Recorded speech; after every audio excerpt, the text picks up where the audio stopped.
السلام علیکم ورحمۃ اللہ وبرکاتہ۔ جی پیارے پاکستانیوں، ایک چھوٹی سی حدیث آپ کے ساتھ شیئر کرنا چاہتا ہوں۔ عربی میں ہے، میں آپ کے ساتھ اس کا ترجمہ شیئر کرتا ہوں۔ بخاری شریف کی 10 نمبر حدیث ہے کہ مسلمان وہ ہے جس کے ہاتھ سے اور اس کی زبان سے دوسرے مسلمان محفوظ رہیں، جس کے ہاتھ سے اور اس کی زبان سے دوسرے مسلمان محفوظ رہیں۔ اور ایک دوسری حدیث ہے،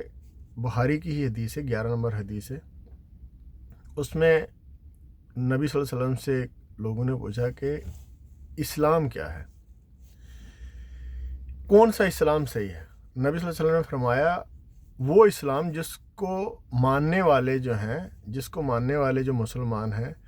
ان سے دوسرے مسلمان محفوظ رہیں۔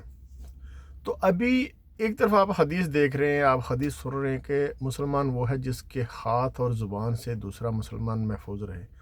اور دوسری طرف آپ دیکھ رہے ہیں پاکستان کے اندر کس طرح ظلم ہو رہا ہے، اور جو ظلم کر رہے ہیں وہ بھی اپنے آپ کو مسلمان کہتے ہیں، انہوں نے بھی جنت میں جانا ہے، اور جو مار کھا رہے ہیں وہ بھی اپنے آپ کو جو ہے نا مسلمان کہتے ہیں، ادھر جو مر رہا ہے وہ بھی اپنے آپ کو شہید کہتا ہے، ادھر جو مر رہا ہے وہ بھی اپنے آپ کو شہید کہتا ہے، اور جو میڈیا ہے وہ اس کو بھی شہید ڈکلیئر کر رہا ہے، اس کو بھی شہید ڈکلیئر کر رہا ہے۔ تو مطلب کیا ہے،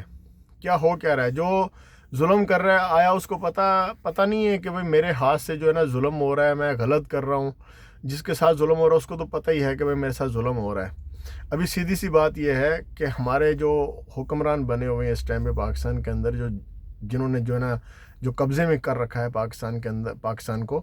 ابھی ان کو یہ پتہ ہے کہ جب ان کے سامنے حدیث یہ بیان کی جاتی ہے کہ بھئی ایک واقعہ بیان کیا جاتا ہے ان کے سامنے کہ حضرت عمر رضی اللہ تعالیٰ عنہ سے سوال کیا گیا تھا کہ آپ کا جو مطلب جو ہے نا آپ نے جو کپڑے سلوائے ہیں تو آپ کو مال غنیمت سے اتنے تو کپڑے ملے ہی نہیں تھے کہ آپ کا جو ہے نا سوٹ مکمل ہو جاتا، آپ کے کپڑے مکمل ہو جاتے۔ تو انہوں نے اس کا جواب دیا تھا، یہ نہیں کیا تھا کہ بھائی جس بندے نے سوال کیا اس کو اٹھا لو، اس کی مطلب جو ہے نا اس کو مار دو، یا اس کی بیوی بچے کے ساتھ جو ہے نا یہ زیادتی کرو۔ آج کے دور کے اندر کیا ہے، آپ جس کو سوال کرتے ہو کہ بھائی پاکستان میں آپ نے جو ہے نا اتنی آپ کی کمائی ہے، آپ پولیس میں ہو، آپ جج ہو، آپ آرمی میں ہو، آپ اس میں کسی بھی محکمے میں گورنمنٹ کے اندر، آپ آبڈا میں ہو، کہیں بھی ہو، تو آپ نے جو ہے نا یہ اتنا پیسہ کہاں سے بنا لیا ہے؟ تو آگے سے وہ اس کا جواب نہیں دیتا ہے، وہ جواب نہیں دیتا ہے اس کا، وہ آگے سے کہتے ہیں کہ بھئی اس کو اٹھا لو، اس کو غائب کر دو، اس کی بہن کی عزت لوٹو، اس کی ماں کی عزت لوٹو، اس کو جو ہے نا مطلب ظلم کی انتہا کر دو، بجائے اس کے کہ بھئی آپ مسلمان ہو، آپ کا ایمان ہونا چاہیے کہ مرنے کے بعد جو ہے نا اس کا حساب دینا پڑے گا اللہ کے سامنے جا کے۔ تو آپ یہ نہیں کر سکتے نا کہ بھئی میں وہ پاور میں ہوں، میری جو ہے نا جج سن لے گا، یا میں جو ہے نا میں آرمی میں ہوں، میں یا پولیس میں ہوں، میں کسی جیسے وابڈا کے اندر جو لوگ ہیں ان کی بجلی فری ہے، تو آگے جا کے تو اس طرح نہیں ہوگا نا بھائی، ٹھیک ہے؟ اب دوسرے غریب آدمی کے اوپر جو ہے نا آپ اس طرح ظلم کر رہے ہیں۔ وہ پارلیمنٹ میں جو بیٹھے ہوئے لوگ ہیں وہ اپنی تنخواہیں جو ہے نا 10-10 لاکھ کر کے پھر کہتے ہیں کہ بھئی ہمارا گزارا نہیں ہوتا ہے، اور جو غریب آدمی جو 30,000 روپیہ لیتا ہے اس کو کہتے ہیں کہ بھئی یہ بجلی کا بل بھی دے گا، یہ فلانا بل بھی دے گا، یہ 20 قسم کے ٹیکس اس میں ڈالے ہوئے ہیں وہ بل کے اندر۔ اور اگر جو آدمی بات کرے گا اس کا جو ہے نا بس اس کو پکڑ لو، اس کو اٹھا لو، اس کے ساتھ جو ہے نا یہ کر دو، وہ کر دو، اور پوچھو نا جج سے پوچھو بھئی یہ پیسہ کہاں سے آیا، تو وہ بولے گا بھئی تم کون ہوتے ہو مجھ سے پوچھنے والے؟ کسی سے بھی پاکستان کے اندر جو گورنمنٹ کا ملازم ہے کہیں پہ بھی ہے، تو وہ اگر آپ اس سے پوچھو گے کہ بھئی یہ پیسہ کہاں سے آئی، یہ پیسہ تم نے بنایا کہاں سے، تمہاری تو اتنی تنخواہ نہیں ہے، تمہاری جتنی تنخواہ ہے اس کے حساب سے تو یہ سب کچھ بنتا ہی نہیں ہے، تو وہ آگے سے آپ کو بجائے اس کے کہ آپ کو جواب دے کہ بھئی میں نے اس سورس سے بنایا ہے، میں نے فیکٹری بنائی تھی، میں نے یہ کیا تھا، میں نے یہ کیا تھا، تو اس کی بدولت مجھے یہ پیسہ آیا ہے، وہ نہیں بتائے گا آپ کو، وہ آپ کو اٹھا لے گا۔ تو خدارا ان کو یہ سوچنے کی ضرورت ہے کہ یہاں پہ تو آپ اٹھا لو گے، لیکن آگے جا کے کیسے اٹھاؤ گے؟ ہمارا تو سب مسلمانوں کا، میرا نہیں، سب مسلمانوں کا ایمان ہے کہ اللہ کے ہاں ہر بندہ جواب دے، اللہ کے ہاں ہر بندہ جواب دے۔ ابھی آپ جو ظلم کر رہے ہیں یہ بظاہر تو اس دنیا میں جیت رہے ہیں، لیکن حقیقت میں یہ لوگ جو ہے نا وہ ہار رہے ہیں، اور جن کے اوپر ظلم ہو رہا ہے وہ بظاہر اس دنیا کے اندر ہار رہے ہیں، وہ ہار چکے ہیں، وہ مطلب اس دنیا میں ہار چکے ہیں، لیکن حقیقت میں وہ جیت چکے ہیں۔ کیوں؟ اگر ایک بندے کے اوپر ظلم ہوگا، جیسے حدیث ہے کہ بھئی اگر آپ کسی کے ساتھ زیادتی کرو گے، کسی کا مال جو ہے نا وہ زبردستی آپ نے ہضم کر لیا، تو قیامت کے دن آپ کو وہ مال دینا پڑے گا۔ وہ مال آپ کہاں سے دو گے، کیسے دو گے مال؟ وہ مال کی جگہ پہ جو ہے نا آپ اپنے نیک اعمال دو گے، آپ اپنی نیکیاں دو گے۔ اگر آپ کے پاس نیکیاں ختم ہو گئی ہیں تو اس کی جگہ پہ آپ اس کی بدیاں، جو اس کی برائیاں ہیں، وہ اپنے کھاتے میں لوگے۔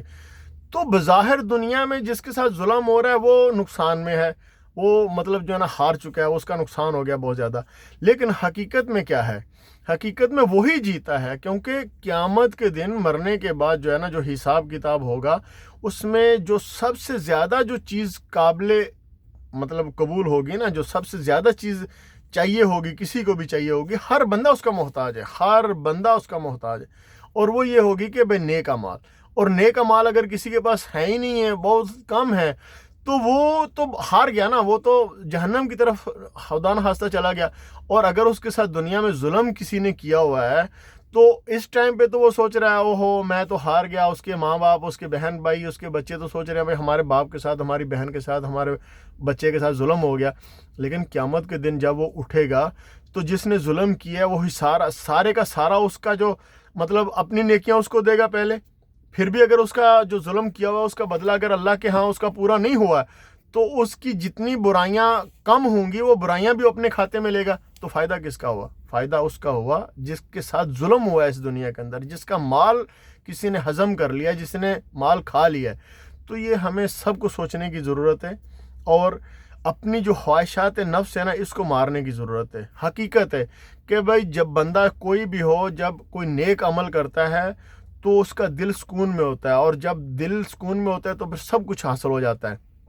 اللہ تعالیٰ نے کہا ہے کہ بھئی اس دنیا کی سب سے جو بہترین چیز ہے نا جو اللہ کی طرف سے عطا کی جاتی ہے وہ اطمینان قلب ہے، اور اطمینان قلب تبھی حاصل ہوتا ہے جب آپ کسی کے ساتھ ظلم زیادتی نہ کرو اور کسی کا مال نہ کھاؤ اور اللہ کی طرف آپ کا رجوع ہو، تبھی آپ کو اطمینان قلب حاصل ہوتا ہے۔ تو میں تو سب سے یہی کہوں گا، غریب سے، امیر سے، حاکم سے، حاکم وقت سے بھی یہی اپیل کروں گا کہ بھئی خدا را آگے آنے والے وقت کو سوچیں۔ جب حساب کتاب دینا پڑے گا تو اس وقت آپ کے لیے حساب دینا مشکل نہیں ہو جائے گا، بہت زیادہ مشکل ہو جائے گا۔ آپ سوچیں کہ آپ نے حدیثیں سنی ہوئی ہیں کہ اس ٹائم پہ جو انبیاء کرام ہیں وہ بھی اللہ جب قیامت کا دن لگے گا تو مطلب ہم نے سنا ہے، آپ نے بھی سنا ہے، سب مسلمان ہیں، آپ نے بھی سنا ہوا ہے کہ اللہ سے کوئی اتنی ہمت نہیں کر سکے گا کہ بھئی یا رب العالمین حساب تو شروع کر لیں، کم از کم حساب تو شروع کر لیں۔ جب انبیاء کرام کے پاس اتنی ہمت نہیں کہ وہ اللہ سے کہہ سکیں کہ بھئی ہمارا حساب کتاب شروع ہی کر لیں، تو آپ یہاں سے یہ اندازہ تو کم سے کم آپ لگا ہی سکتے ہو کہ جب بندہ مطلب اتنے بڑے بڑے انبیاء کرام جو ہے نا وہ یہ نہیں کہہ سکتے کہ بھئی حساب کتاب شروع کر لیں، تو جو ظلم کیا ہوا وہ کیسے جسٹیفائی کر سکتے ہیں؟ وہ تو کر ہی نہیں سکتے۔ تو یہ جو ظلم کر رہے ہیں نا ان کو ابھی ہوش کے ناخن لے لینے چاہیے، ابھی ان کو سوچ لینا چاہیے کہ بھئی یہ آگے جا کے کس طرح حساب دیں گے، کس طرح حساب دیں گے۔ اور جن کے اوپر ظلم ہو رہا ہے، میں یہ نہیں کہتا ہوں کہ بھئی وہ مطلب بہت اچھا ہو رہا ہے ان کے ساتھ، بڑی اچھی بات ہے، لیکن میں کہتا ہوں خدا کی قسم وہ فائدے میں ہیں۔ جن کے اوپر ظلم ہو رہا ہے نا وہ آگے سے آواز تو اپنے حق کے لیے اٹھا رہے ہیں، مطلب غلط نہیں کرتے ہوئے، مطلب اپنا جو ہے انتشار نہ پھیلاتے ہوئے اگر اپنی آواز اٹھا رہے ہیں تو میں کہتا ہوں وہ بالکل مزے میں ہیں۔ کل قیامت کے دن جب وہ اللہ کے سامنے کھڑے ہوں گے تو وہ کہیں گے یا رب العالمین ہم نے فساد نہیں پھیلایا تھا، ہم نے تو پرامن طریقے سے بات کی تھی، اپنے حق کے لیے آواز اٹھائی تھی، لیکن ہمارے ساتھ ظلم ہوا، اس نے ہمارے ساتھ ظلم کیا۔ تو وہ اس ٹائم پہ سوچیں گے کہ کاش ہمیں دنیا میں کچھ بھی نہ ملتا، ہمیں دنیا میں کوئی چیز بھی حاصل نہ ہوتی، آج اللہ نے جو ہمیں دے دیا وہ بہت کچھ ہے۔ تو میں یہ نہیں کہتا کہ جن کے ساتھ دنیا میں ظلم ہو رہا ہے وہ بہت اچھا ہو رہا ہے، لیکن میں یہ ضرور کہتا ہوں کہ بھئی وہ فائدے میں رہیں گے، قیامت کے دن وہ فائدے میں رہیں گے، اور جو ظلم کرنے والے ہیں وہ ہمیشہ نقصان میں رہیں گے۔ ابھی جو ظلم کر رہے ہیں ان کو سوچنا چاہیے، کیونکہ اللہ سبحانہ و تعالیٰ نے کہا ہے کہ اگر کوئی بندہ ساری زندگی ظلم کر کے، ساری زندگی غلط کر کے، کچھ بھی کر کے، اگر مرنے سے پہلے توبہ کر لیتا ہے، استغفار کر لیتا ہے، میرے سامنے جھک جاتا ہے، اپنی غلطی تسلیم کر لیتا ہے، تو میں اس کو معاف ہی نہیں کروں گا بلکہ اس کی جو برائیاں ہیں، جو اس کی غلط کاریاں ہیں، وہ سب کو نیکیوں میں بدل دوں گا۔ تو ان کو جو ہے نا اپنے اعمال کے اوپر جو ہے نا سوچنا چاہیے، اور اپنے آپ کو اللہ کی طرف جو ہے نا گھما لینا چاہیے، اور اپنی برائیوں کو چھوڑ دینا چاہیے۔ اسی میں ان کی کامیابی ہے، اسی میں سب کی کامیابی ہے۔ یہی معاشرے کے لیے جو ہے نا سب سے بہترین ہے۔ امید کرتا ہوں کہ انشاءاللہ جو ہمارے حاکم ہیں، جو ہم پہ قابض ہوئے بیٹھے ہیں، وہ اس بات کو سوچیں گے کہ بھئی آنے والے وقت میں جب حساب کتاب کا دن ہوگا، تو جب انبیاء کرام نہیں بات کر سکتے اللہ سبحانہ و تعالیٰ کے سامنے، تو یہ جو آج کے حاکم بنے ہوئے ہیں، یہ کیسے بات کر سکیں گے؟ تو ان کو ہوش کے ناخن لینے چاہیے، سوچنا چاہیے قبل اس کے کہ آنکھیں بند ہو جائیں اور اس کے بعد کچھ حاصل نہ ہو اور کچھ موقع نہ ملے کرنے کے لیے۔ تو امید کرتا ہوں انشاءاللہ جو ہے نا یہ جو بھی ہے، میرے سمیت کوئی بھی ہے، جتنا اس کے پاس اختیار ہے،